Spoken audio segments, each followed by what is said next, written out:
when I imagine somebody lifting Madeleine out of a bed, and I imagine Madeleine at some point waking up, and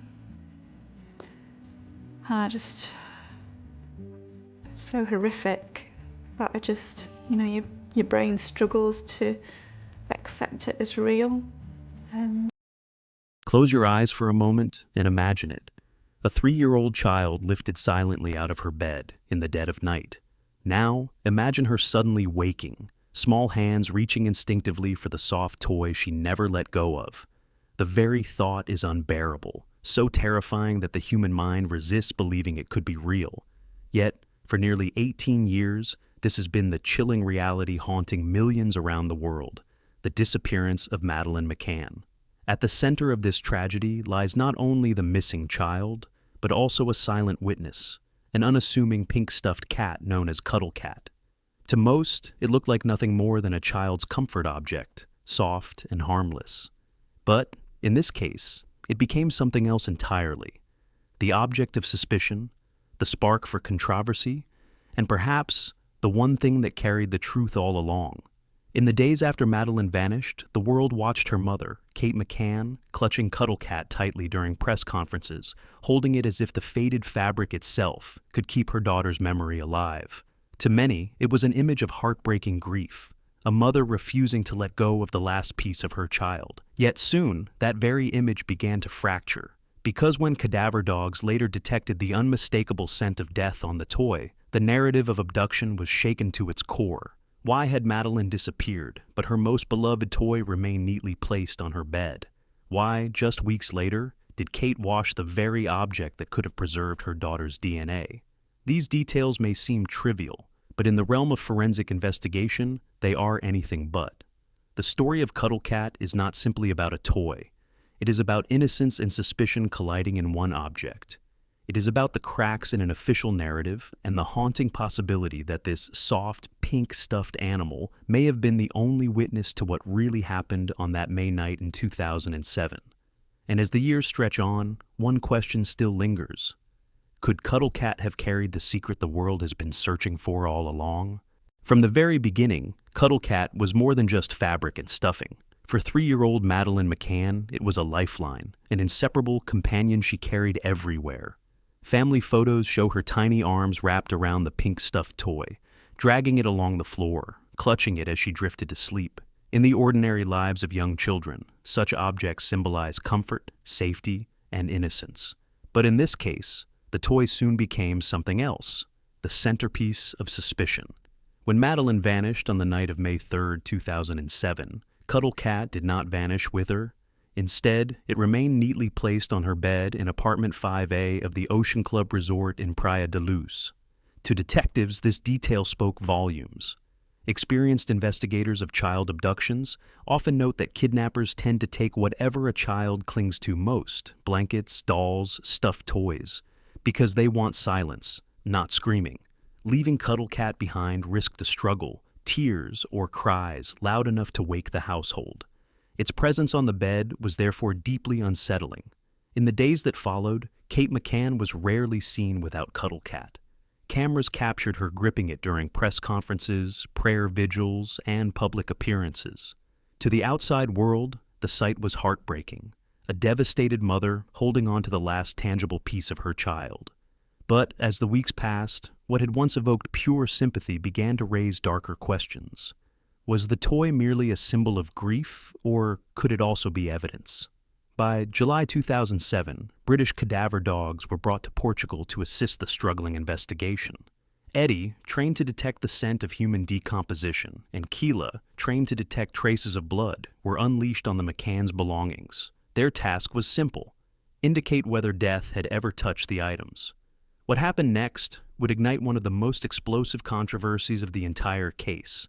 Eddie, the cadaver dog, approached Cuddlecat, by then kept in the McCann's second rental apartment, weeks after Madeleine's disappearance. His reaction was immediate and unmistakable. He barked, sat, and pawed at the toy, the trained signals for the scent of human remains. This was not the original crime scene, nor the child's bedroom. This was a different apartment, 24 days after the night Madeleine vanished, and yet According to Eddie, Cuddlecat still carried the odor of death. The implications were staggering. If true, this would mean the toy had been in direct contact with a decomposing body, likely Madeleine's. It was not only Cuddlecat. Eddie also alerted to Kate McCann's clothing and to the key of the family's rental car. To investigators, a chilling pattern emerged. 3 separate items, all linked to Kate, marked by the scent of death. Suddenly, what had seemed like a tragic case of abduction now carried the heavy shadow of suspicion. From that moment, Cuddlecat was no longer just a stuffed toy. It became evidence, it became a symbol, and it became the silent object through which the story of Madeleine McCann began to unravel. The reaction of the Cadaver dogs sent shockwaves through the investigation. For months, the world had been told a simple story, that Madeleine had been abducted by an intruder through the bedroom window. But if Cuddlecat bore the unmistakable scent of death, then the foundation of that story began to crumble. Investigators were forced to confront a darker possibility. Perhaps Madeleine had never left the apartment alive. The theory seemed unthinkable at first. Kate and Jerry McCann had presented themselves as grieving parents desperately searching for their missing child. Their faces had been splashed across newspapers, their appeals broadcast around the globe. The public rallied behind them, offering sympathy and donations to support the search. Yet, behind the cameras, doubts were taking shape. Why did the dog alert specifically to items tied to Kate? Why did Madeleine's favorite toy, found on the bed she supposedly vanished from, carry the same signal? One possible explanation emerged. If Madeleine had died accidentally in the apartment, whether through a fall, an overdose of medication, or another mishap, then Cuddlecat may have been placed near her body, absorbing the scent. Later, when her parents staged the scene of an abduction, the toy was carefully returned to the bed, a small but deliberate prop meant to suggest she had been carried off while asleep. In this scenario, the abduction narrative was not only false, it was a cover-up. To the Portuguese police, this was no longer just a hypothesis. The Cadaver dog's alerts seemed to support it. When Eddie barked at Kate's clothing, suspicions deepened. Could she have carried her daughter's body? When he alerted to the car key, investigators feared the vehicle had been used to transport Madeleine after her death. The chilling image of a mother holding her child's favorite toy in public now took on a more sinister undertone. Was she unknowingly clutching the very evidence that betrayed her? Still, there was a problem. Cadaver dogs, no matter how skilled, are not infallible.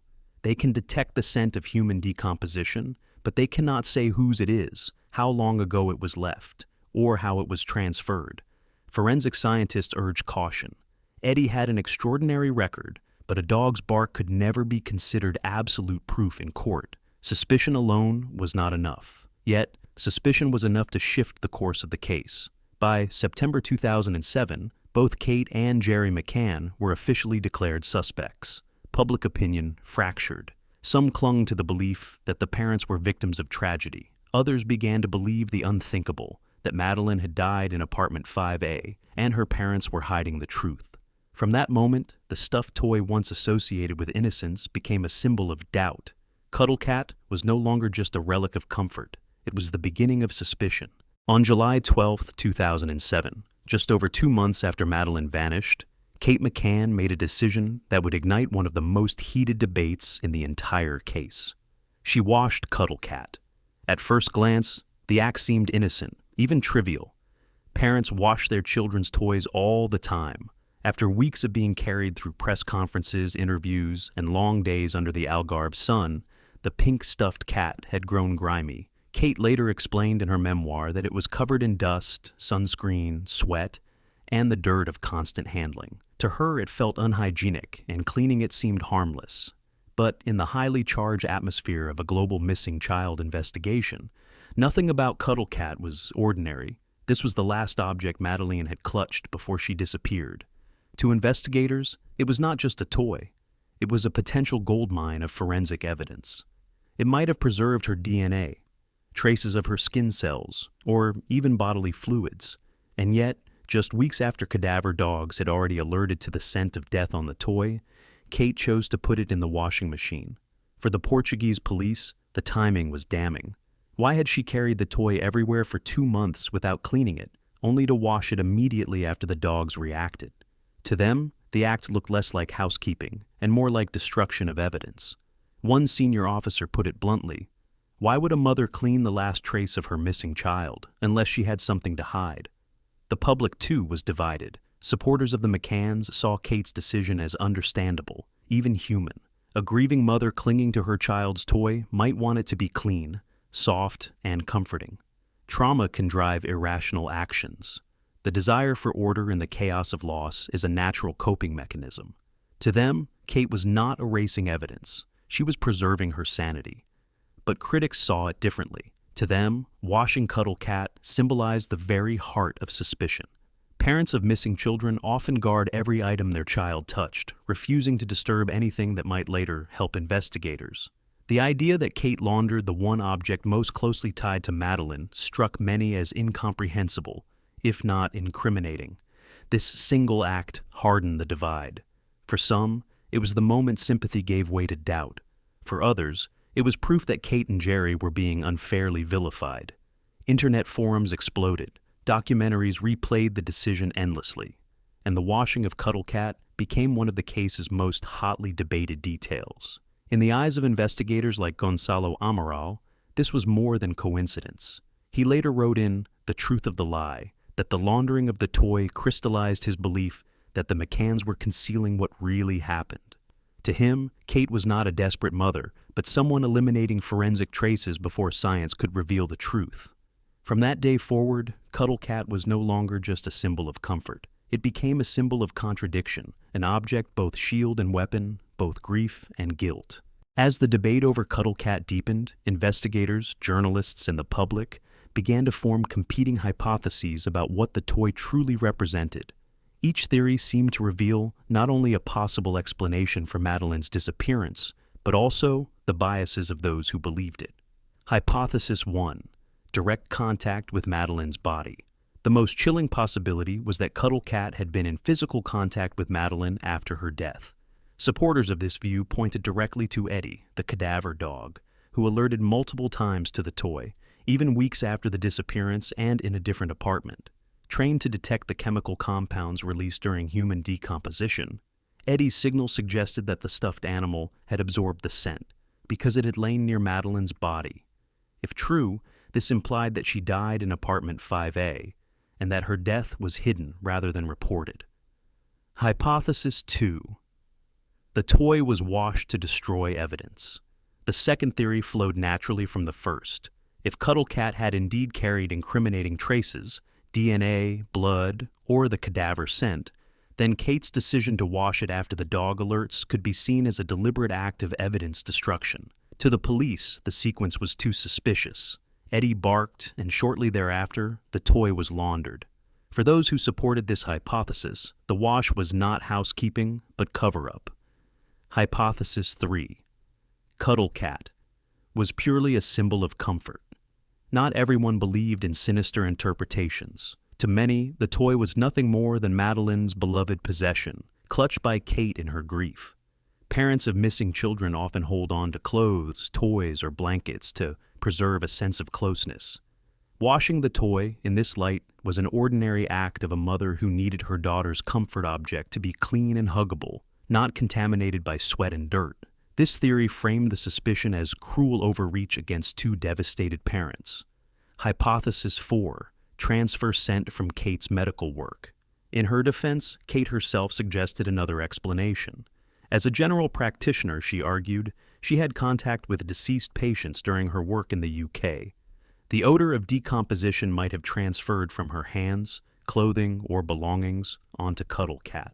Forensic scientists acknowledge that cadaver scent molecules are potent and persistent, but critics question whether a GP in routine practice would be exposed to decomposition strong enough to contaminate personal items weeks later and still trigger a dog. Hypothesis 5. Environmental contamination. The final hypothesis pointed away from both Madeleine and her parents. Could the scent have come from spoiled food, garbage, or other organic material? While cadaver dogs are specifically trained to distinguish human remains from other odors, skeptics argued that contamination could not be entirely ruled out. In the end, the hypotheses split into two camps. Hypotheses 1 and 2 fueled the accident and cover-up theory, suggesting Madeleine died in the apartment and her parents concealed it. Hypotheses 3, 4, and 5 defended the idea of misinterpreted evidence, that suspicion blinded investigators and that Cuddlecat was never incriminating at all. The divide was absolute, and the toy became the battlefield. For some, it was the silent witness to a hidden death. For others, it was merely a tragic relic weaponized by suspicion. If the investigators saw Cuddlecat as possible evidence, the media transformed it into something even larger, a cultural icon of the case. From the earliest days, photographs of Kate McCann clutching the pink stuffed toy circulated across Europe and beyond. At first, newspapers framed the image as a symbol of grief, portraying Kate as a mother desperately clinging to the last, tangible connection with her missing child. Headlines spoke of heartbreak, and television segments used the toy as a visual reminder of innocence lost. But sympathy soon gave way to scrutiny. By late summer of 2007, as the Cadaver dog alerts became public, the very same images were recast in a sinister light. Commentators began to ask whether Kate's constant appearances with Cuddlecat were entirely spontaneous, or whether they were staged. Some media outlets suggested that advisors may have encouraged her to hold the toy during interviews, deliberately framing her as the archetypal grieving mother. What once evoked empathy now risked being interpreted as manipulation. The contradiction was stark. In one photograph, the toy symbolized resilience, a mother refusing to let go. In another headline, it was described as carrying the scent of a corpse. This clash between comfort and suspicion fueled endless speculation. For supporters of the McCanns, the press was cruel, turning private sorrow into public accusation. For critics, the coverage confirmed what they already believed, that the toy revealed deception. The power of the media was undeniable. By emphasizing Cuddlecat in every frame, journalists didn't just reflect suspicion, they amplified it. Soon, Portuguese investigators were compelled to treat the toy not merely as a symbol, but as potential evidence, seizing and testing it largely because of the media spotlight. In this way, public perception actively shaped the course of the investigation. For Kate, the consequences were deeply personal. What she experienced as comfort was interpreted by millions as either moving or manipulative. Cuddlecat became a mirror, reflecting whatever the observer already believed: grief or guilt, authenticity or performance. And once the transformation took place, there was no turning back. Nearly 2 decades have passed since that night in Praia da Luz, and yet the mystery of Madeleine McCann remains as unresolved as ever. And through it all, one small object continues to haunt the case: a pink stuffed cat that cannot speak, yet carries the weight of endless speculation. Cuddlecat has been everything at once: an innocent child's toy, a mother's comfort, a suspected piece of forensic evidence, and a lightning rod for controversy. It has been barked at by cadaver dogs, photographed by journalists, seized by police, and dissected in documentaries. But for all the noise surrounding it, the toy itself remains silent, and that silence has forced the world to fill the void with theories, doubts, and accusations. If Cuddlecat truly absorbed the scent of death, then it was the closest we ever came to uncovering the truth of what happened to Madeleine. If it was washed deliberately, then it was the erasure of possibility, the destruction of evidence that could have changed the course of the case. But if it was only ever a comfort object, caught in the storm of suspicion, then it stands as a tragic symbol of how grief can be misinterpreted, weaponized, and turned against the very people who suffer it most. The paradox is cruel.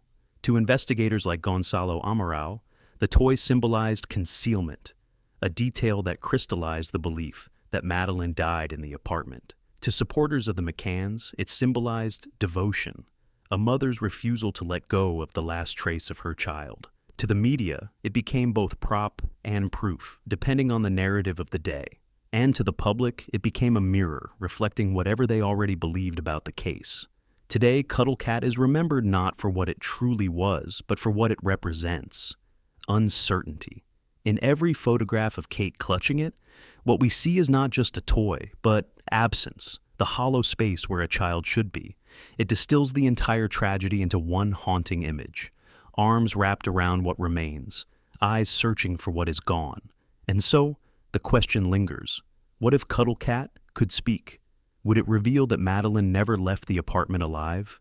Would it absolve her parents, confirming it was nothing more than a misunderstood relic of grief? Or would it remain silent, reminding us that some mysteries resist every attempt to solve them? 18 years later, that silence still echoes.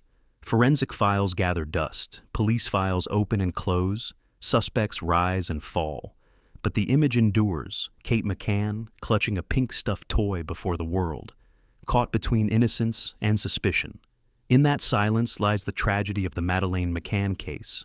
Not in words, but in the stillness of a child's toy that may or may not have carried the truth all along.